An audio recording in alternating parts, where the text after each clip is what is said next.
Tying your shoe is something that everybody does, and you may do it way more often than you actually think you do.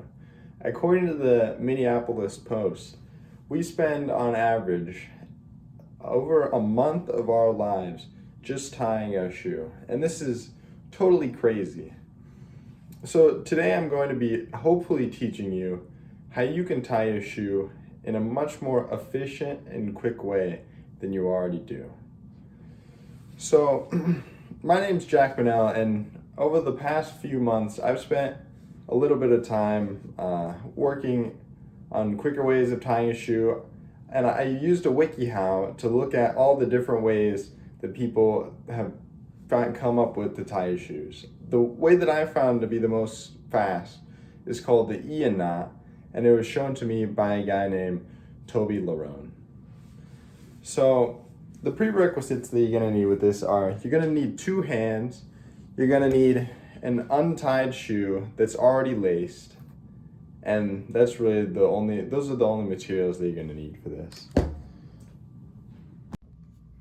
Okay, so here we're going to start with with the tied shoe, just to show that if your shoe's already in a tied position, you can just pull on the strings to make it untied.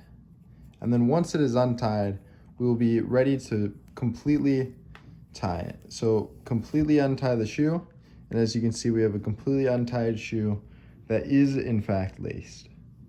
So the first step is going to be taking your shoe, and the initial step is you just take the string and you put one over the other, and then you just pull it tight. So this is going to be the first step to any shoe tying technique. And it doesn't matter which technique you're using, you're always going to do this step. So the next step is, now you have the strings pulled out, you're going to want to form pistol grips with both fingers, or both hands. So tuck these three fingers back and you make a pistol grip with both hands.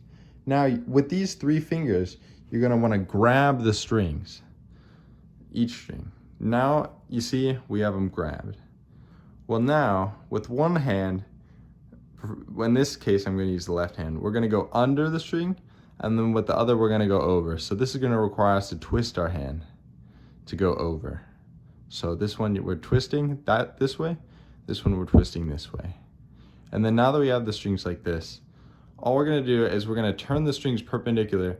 That way they meet each other in kind of a cross formation. So we twist them so they're across.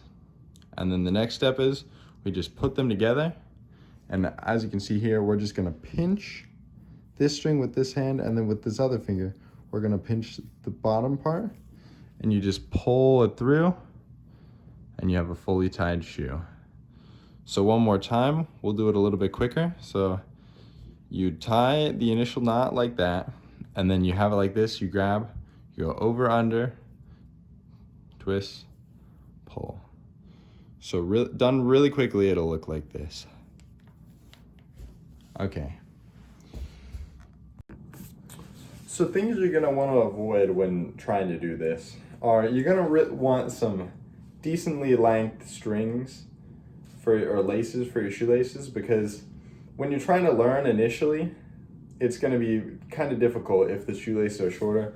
Now, once you actually get practice and experience, it won't really matter the length of the shoelace, you'll be able to do it. But when you're first learning, it's going to be much harder to do with shorter laces because the strings will just like slip through, you can't get good grips. But once you actually know how to do it, you can do it with any size shoelaces. And you're also going to want free hands.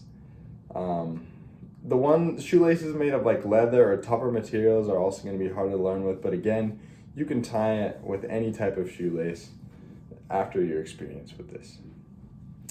Now, hopefully I was able to teach you how to tie your shoelace very quickly, and hopefully I saved you a lot of time.